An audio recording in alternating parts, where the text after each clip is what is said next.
Hari ini, mari kita luangkan waktu untuk mempelajari firman Tuhan dengan khotbah berjudul, Tuhan yang hendak memberi kita berkat. Setiap perintah ketaatan memiliki dua jenis isinya, lakukan, dan jangan lakukan. Pikirkan tentang perintah, jangan makan dari pohon pengetahuan tentang yang baik dan yang jahat. Alasan mengapa Tuhan memerintahkan Adam dan Hawa untuk tidak memakannya, adalah untuk berkat masa depan mereka, bukan? Seperti ini, ketika Tuhan memerintahkan kita untuk melakukan sesuatu atau tidak melakukannya, Dia pasti memiliki kehendak yang mendalam untuk memberi kita berkat.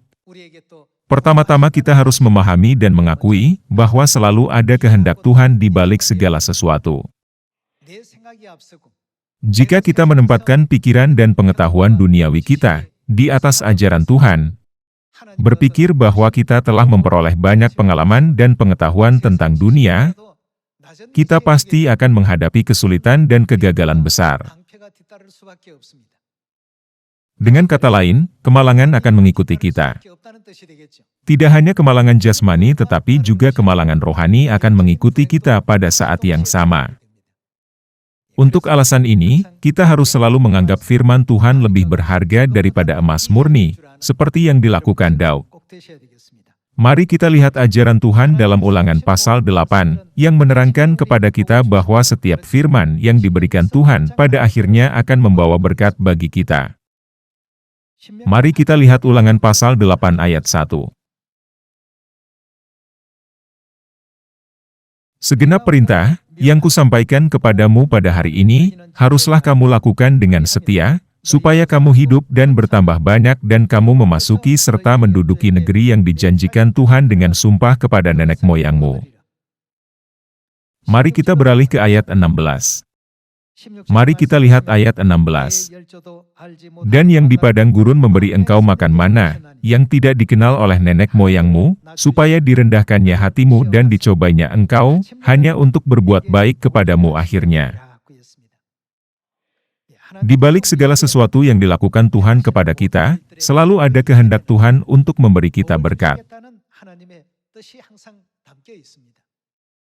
Namun, jika kita gagal menyadari berkat ini dan tidak menaati firman Tuhan, kita pasti akan kehilangan berkat-berkat yang dijanjikannya. Maka, bukankah kita harus mengingat hal ini? Kita, anak-anak sorgawi, harus selalu mengikuti ajaran Tuhan, apapun yang diperintahkan Tuhan kepada kita dan setiap firman yang diberikannya kepada kita. Ada tertulis dalam 1 Tesalonika pasal 5, bersukacitalah senantiasa. Tetaplah berdoa. Mengucap syukurlah dalam segala hal. Kehendak siapa ini? Ada tertulis, ini adalah kehendak Tuhan. Seseorang mungkin berkata, saya merasa tidak bahagia sekarang, merasa seperti saya kehilangan. Bagaimana saya bisa bersukacita dan mengucap syukur? Kehendak Tuhan yang besar untuk memberi kita berkat, selalu terkandung dalam semua lingkungan dan kondisi yang diberikan Tuhan. Banyak hal terjadi di berbagai belahan dunia, tetapi ketika kita melihat hasilnya, kita selalu dapat merasakan bahwa Tuhan sedang menuntun kita ke jalan berkat. Jika tidak ada kesulitan seperti itu, akan terjadi banyak situasi yang tidak menguntungkan, di mana kita tidak akan menerima berkat yang dijanjikan. Sejauh ini, Sion telah didirikan di banyak negara di seluruh dunia, dan anggota keluarga Sion yang tak terhitung jumlahnya, telah masuk ke dalam kebenaran. Selama perjalanan ini, kita telah menghadapi banyak kesulitan. Orang terkadang menolak kita, dengan mengatakan bahwa gereja kita berbeda dengan agama lain. Terlepas dari semua situasi yang tidak menguntungkan itu, bukankah Bapa dan Ibu senantiasa mendukung dan membimbing kita, memungkinkan gereja Tuhan didirikan di seluruh dunia? Bahkan jika kita menghadapi kesulitan, ketika kita melakukan apa yang diperintahkan Tuhan kepada kita, kita pasti akan menerima berkat. Bukankah ini sebabnya Alkitab mengajar kita untuk hidup sesuai dengan firman Tuhan? Mari kita lihat Ulangan pasal 28. Dalam Ulangan pasal 28 ayat 1, tertulis, Jika engkau baik-baik mendengarkan suara Tuhan, Allahmu, dan melakukan dengan setia segala perintahnya yang kusampaikan kepadamu pada hari ini, maka Tuhan, Allahmu, apa yang akan Tuhan lakukan? Dia akan mengangkat engkau di atas segala bangsa di bumi. Semuanya, apakah Anda percaya perkataan ini? Anda sekarang menghadiri gereja yang terbaik di dunia. Anda boleh memiliki rasa bangga dan rasa percaya diri. Mengapa demikian?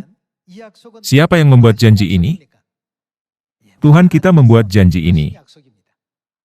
Kata-kata manusia mungkin tidak selalu terpenuhi, tetapi janji Tuhan pasti akan digenapi. Tuhan tidak pernah lalai untuk menepati janjinya. Firman-Nya, Tuhan akan mengangkat kamu di atas segala bangsa di bumi, tetapi ada syaratnya, jika kamu menaati Tuhan. Ketika kita menaati firman Tuhan, maka tanpa ragu, kita pasti akan mendapatkan hasil ini. Ayat 2. Segala berkat ini akan datang kepadamu dan menjadi bagianmu, jika engkau mendengarkan suara Tuhan, Allahmu. Berkat-berkat akan mengikuti kita dan melimpah sana-sini, sampai kita diliputi berkat dengan berlimpah-limpah. Semuanya, gereja kita telah dibangun dan diakui oleh Tuhan. Ada banyak lembaga penilaian di dunia, tetapi siapa yang memberikan penilaian yang paling terpercaya? Ialah Tuhan. Tuhan berkata, kamu adalah yang terbaik di atas segala bangsa di bumi. Saya memohon Anda untuk mengenal hal ini dan memiliki rasa bangga dan rasa percaya diri. Mari kita lanjutkan. Ayat 3. Diberkatilah engkau di kota dan diberkatilah engkau di ladang. Diberkatilah buah kandunganmu, hasil bumimu dan hasil ternakmu, yakni anak lembu sapimu dan kandungan kambing dombamu. Diberkatilah bakulmu dan tempat adonanmu. Diberkatilah engkau pada waktu masuk dan diberkatilah engkau pada waktu keluar. Ada tertulis, diberkatilah kamu pada waktu tinggal di rumah, dan diberkatilah kamu pada waktu keluar. Berkat akan mengikutimu kemanapun kamu pergi. Jika ada gereja yang bertanya, mengapa gereja kami tidak mendapatkan hasil yang baik? Silahkan renungkan hal berikut.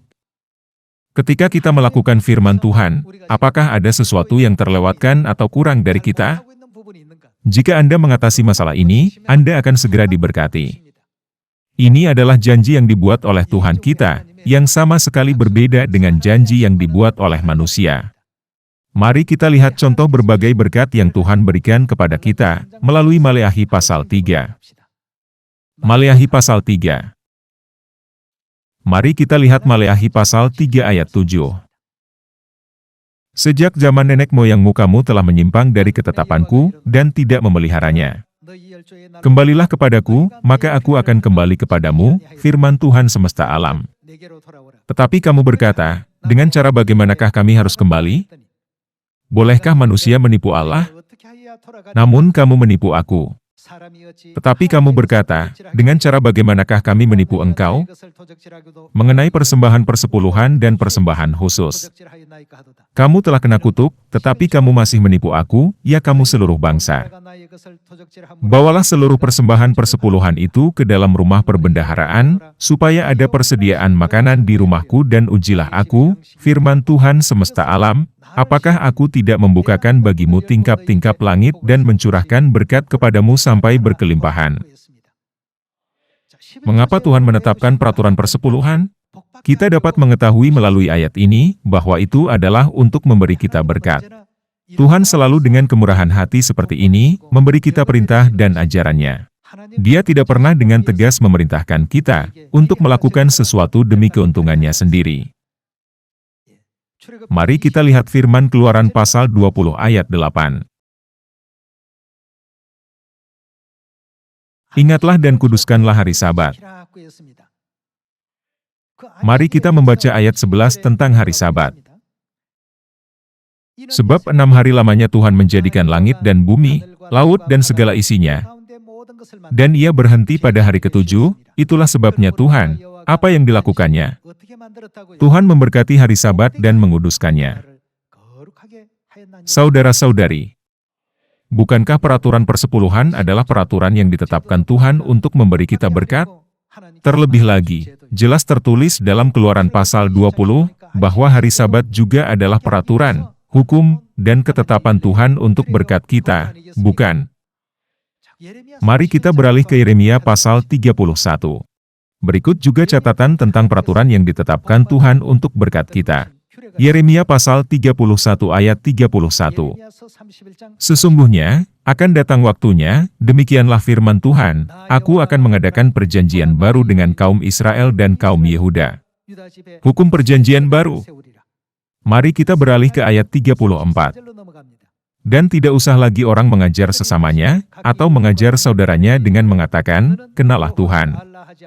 Sebab mereka semua, besar kecil, akan mengenal aku, demikianlah firman Tuhan, sebab aku akan mengampuni kesalahan mereka dan tidak lagi mengingat dosa mereka.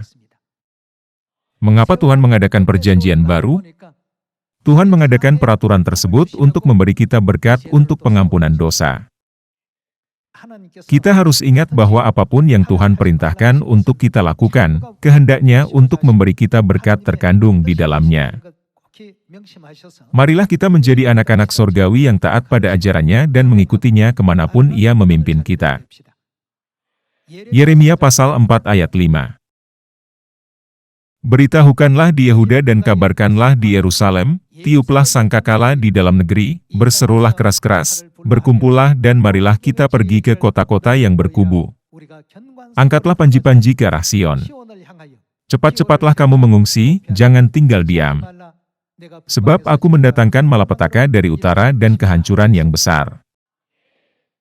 Di sini, Nabi Yeremia mengatakan, angkatlah panji-panji ke arah Sion.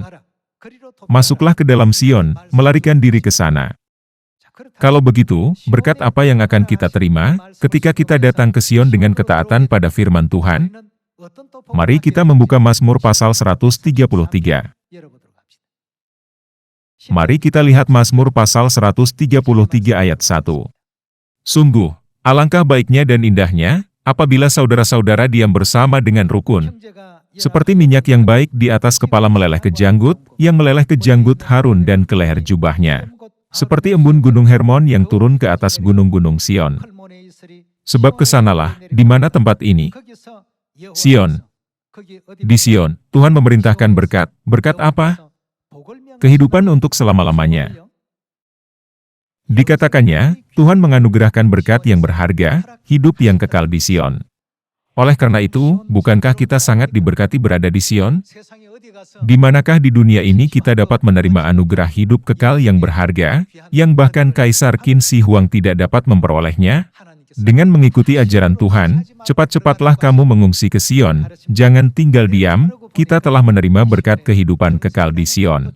Ketika kita memelihara perjanjian baru, Tuhan memberi kita pengampunan dosa. Dan juga Tuhan memberkati kita pada hari Sabat. Selanjutnya, dalam Maleakhi pasal 3, Tuhan berkata, ujilah aku, apakah aku tidak akan mencurahkan begitu banyak berkat kepadamu. Seperti yang bisa kita lihat, tidak ada peraturan yang tidak memuat janji berkat bagi orang yang menaati firman Tuhan. Kita tidak boleh lupa bahwa setiap peraturan yang diberikan Tuhan kepada kita, ada kehendak Tuhan yang dalam untuk memberikan berkat pada akhirnya. Lalu, kapan kita menerima berkat ini? Misalkan Anda saat ini bekerja dan menerima gaji bulanan. Apakah Anda merasa seperti sedang dihargai atas pekerjaanmu setiap hari sepanjang bulan? Kapan Anda benar-benar merasa bahwa Anda dihargai atas usaha kerja kerasmu? Anda merasakannya ketika hari gajian Anda tiba. Sebelum itu, rasanya seperti Anda bekerja tanpa imbalan nyata. Anda mungkin berpikir, saya belajar bahwa Tuhan pasti akan memberkati saya. Meskipun saya telah memelihara hari Sabat 10 kali, 100 kali, bahkan 1000 kali, bagaimana sebenarnya Tuhan memberkati saya? Semuanya, harap tunggu hari gajianmu. Anda akan melihat apa yang telah diperoleh di tanganmu. Tuhan telah berjanji kepada kita, bahwa berkat akan diberikan kepada kita masing-masing pada akhirnya. Tuhan menyuruh kita untuk masuk ke Sion dengan iman seperti ini. Dan ketika kita memasuki Sion, ada berkat kehidupan kekal yang telah Tuhan persiapkan bagi kita.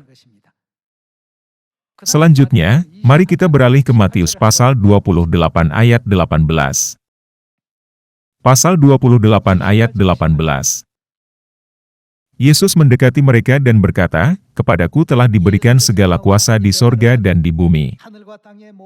Karena itu pergilah, jadikanlah semua bangsa muridku dan baptislah mereka dalam nama Bapa dan Anak dan Roh Kudus, dan ajarlah mereka melakukan segala sesuatu yang telah kuperintahkan kepadamu. Dan ketahuilah, aku menyertai kamu senantiasa sampai kepada akhir zaman." Sederhananya, bukankah perkataan tersebut berarti, beritakanlah Injil dengan tekun? Jika kita menginjil dengan rajin, berkat macam apa yang akan kita terima? Mari kita lihat Daniel pasal 12. Mari kita lihat Daniel pasal 12 ayat 2.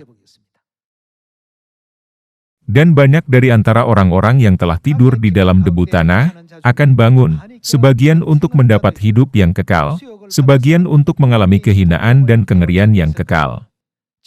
Dan orang-orang bijaksana akan bercahaya seperti cahaya cakrawala, dan yang telah menuntun banyak orang kepada kebenaran, yakni mereka yang menginjil dengan tekun akan bersinar, seperti bintang-bintang, tetap untuk selama-lamanya. Tuhan akan membiarkan mereka ambil bagian dalam kemuliaan bersinar, seperti bintang-bintang untuk selama-lamanya. Ketika orang-orang di dunia membuat kontrak, semua kewajiban dilaksanakan dan dibayar sesuai dengan persyaratan yang disepakati. Berapa banyak lagi yang harus kita harapkan untuk menerima 10.000 macam berkat yang akan diberikan Tuhan kepada umat manusia pada hari Tuhan yang mulia? Kita tidak boleh melupakan ini. Umumnya, upah diberikan kepada semua tenaga kerja ketika pekerjaan selesai. Dengan cara yang sama, Tuhan menjanjikan semua berkat kepada anak-anak Sion pada hari kemuliaan. Makanya, kita tidak boleh berkecil hati atau putus asa tentang segala pekerjaan yang kita lakukan. Jika tidak, kita mungkin kehilangan berkat Tuhan di tengah jalan. Kita harus terus maju hingga akhir. Berkat itu hanya bisa diperoleh jika kita terus berjalan sampai akhir, tetapi jika kita menyerah di tengah jalan, bukankah mustahil bagi kita untuk memasuki Kanaan sorgawi? Mari kita lihat perjalanan bangsa Israel yang berjalan di padang gurun selama 40 tahun. Ketidaktaatan terjadi selama perjalanan mereka. Namun, Yosua dan Kaleb yang bertahan sampai akhir, dapat memasuki tanah Kanaan yang berlimpah susu dan madu seperti yang dijanjikan Tuhan, dan menikmati berkat memakan buah Kanaan, bukan? Kita semua membutuhkan kesabaran. Jangan sampai kita melakukan kebodohan dengan kehilangan jalan menuju kerajaan sorgawi di tengah jalan, akibat tidak menantikan saat-saat terakhir, ketika Tuhan akan melimpahkan berkat-Nya kepada kita. Kehendak Tuhan dalam memerintahkan kita untuk menginjil, adalah untuk memberi kita berkat bersinar, seperti bintang-bintang di langit selamanya. Kehendak-Nya dalam memerintahkan kita untuk menaati perjanjian baru, adalah untuk memberi kita pengampunan dosa. Tuhan memerintahkan kita untuk memelihara hari Sabat, agar kita dapat dianggap sebagai anak-Nya yang diberkati. Alasan Dia memberi kita peraturan persepuluhan dan persembahan, adalah untuk memberi kita berkat. Kita tidak boleh lupa, bahwa semua perintah ini memiliki kehendak untuk memberi kita berkat. Mari kita lihat kitab Yesaya pasal 25 ayat 6. Yesaya pasal 25 ayat 6. Tuhan semesta alam akan menyediakan di Gunung Sion ini bagi segala bangsa-bangsa suatu perjamuan dengan masakan yang bergemuk, suatu perjamuan dengan anggur yang tua benar, masakan yang bergemuk dan bersumsum, anggur yang tua yang disaring endapannya. Dan di atas gunung ini Tuhan akan mengoyakkan kain perkabungan yang diselubungkan kepada segala suku bangsa dan tudung yang ditudungkan kepada segala bangsa-bangsa. Ia akan meniadakan maut untuk seterusnya. Apa yang akan dilakukan Tuhan untuk memimpin kita menuju kemuliaan ini? Dalam Ibrani pasal 9, tertulis bahwa Tuhan akan datang ke bumi ini untuk kedua kalinya. Agar kita dapat mengenali Dia, ketika Dia datang untuk kedua kalinya, kebenaran apa yang Dia ajarkan kepada kita? Dia memberitahu kita Paskah Perjanjian Baru, hari Sabat, dan peraturan tudung. Bukankah dia mengajarkan kepada kita semua kebenaran dari gereja awal? Saat mempelajari Alkitab, beberapa orang mungkin hanya berpikir, ini benar. Itu salah. Namun, kita tidak boleh lupa bahwa setiap unsur ajaran Tuhan mengandung berkat. Setelah mengetahui semua kebenaran, apakah Anda mampu mengenali Tuhan yang datang kedua kali, yaitu Dia yang meniadakan maut untuk seterusnya? Kita dapat menyadari, sesungguhnya, inilah Tuhan kita. Dapatkah seseorang yang belum mempelajari Paskah langsung mengenalinya? Mereka yang tidak mengetahui kebenaran perjanjian baru dari Tuhan tidak dapat memahami hal ini. Mari kita beralih ke ayat 9. Ayat 9. Pada waktu itu orang akan berkata, sesungguhnya, inilah Allah kita, yang kita nanti-nantikan, supaya kita diselamatkan. Inilah Tuhan yang kita nanti-nantikan, marilah kita bersorak-sorak dan bersukacita oleh karena keselamatan yang diadakannya. Bisakah Anda menyadari bahwa anggur tua benar, yang meniadakan maut, adalah anggur Paskah? Sebab itu, Tuhan memerintahkan kita, rayakanlah Paskah dan kuduskanlah hari Sabat. Kita harus mengakui bahwa jika kita menaati semua peraturan yang diperintahkan Tuhan, tidak hanya kita akan menerima berkat di bumi ini, tetapi juga berkat-berkat yang tidak akan pernah hilang, akan diberikan kepada kita di kerajaan sorga yang kekal. Mempercayai fakta ini, kita harus berlari dengan sepenuh hati. Di dunia ini, bahkan kesulitan sekecil apapun atau rintangan sekecil apapun dapat membawa penderitaan dan terkadang merasa sulit untuk mengatasinya. Jika kita berfokus hanya pada diri kita sendiri, baik iman maupun hidup kita akan gagal. Bukankah mata iman selalu membuat kita memandang Tuhan? Ketika kita memandang kepada Tuhan, apa yang dapat kita lihat? Kita dapat melihat jalannya. Mereka yang memiliki mata iman dapat melihat jalan. Kepada siapa mata iman memandang? Mereka memandang ke arah Tuhan. Ketika kita memandang kepada Tuhan, apa yang terjadi? Bukankah ada jalan bagi Daniel, bahkan di sarang singa lapar? Bahkan di tungku yang berapi-api, ada jalan. Kepada siapa Sadrah, Mesah, Abednego, dan Daniel selalu memandang? Jika kita hanya berfokus pada diri kita sendiri, siapa yang bisa bertahan dalam tungku api? Namun, karena mereka selalu memandang kepada Tuhan, mereka menemukan jalan. Itu adalah tungku kematian, tetapi bagi Sadrah, Mesah, Abednego, itu berubah menjadi tungku kehidupan. Bukankah itu bahkan memainkan peran tungku pertobatan, yang menyebabkan banyak orang Babel bertobat? Tuhan memerintahkan kita, jangan menyembah berhala, jangan menyembah dewa lain. Karena Tuhan senantiasa menyediakan berkat melalui ajaran-ajarannya, maka mereka yang selalu melakukan pengajarannya dapat menjalani kehidupan yang bersukacita senantiasa, tetap berdoa, dan mengucap syukur dalam segala hal. Kita hanyalah pendatang di bumi ini. Lalu, mengapa kita harus menderita selama hidup di bumi ini? Meski mereka menderita, Sadrah, Mesah, dan Abednego tidak menganggapnya sebagai penderitaan. Ya Raja, bahkan jika engkau mencampakkan kami ke dalam tungku yang 7 kali lebih panas dari biasa, kami tidak akan pernah menyembah berhala. Tuhan akan melepaskan kami darinya, tetapi seandainya tidak, kami tidak akan menyembah dewamu, ya Raja. Dengan mengikuti ajaran Tuhan, itu benar-benar menjadi kesempatan untuk menanamkan Tuhan dengan kuat di hati para pejabat tinggi Babel.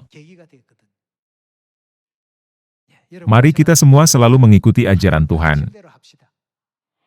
Mereka yang menaati firman Tuhan dapat diangkat di atas segala bangsa di bumi.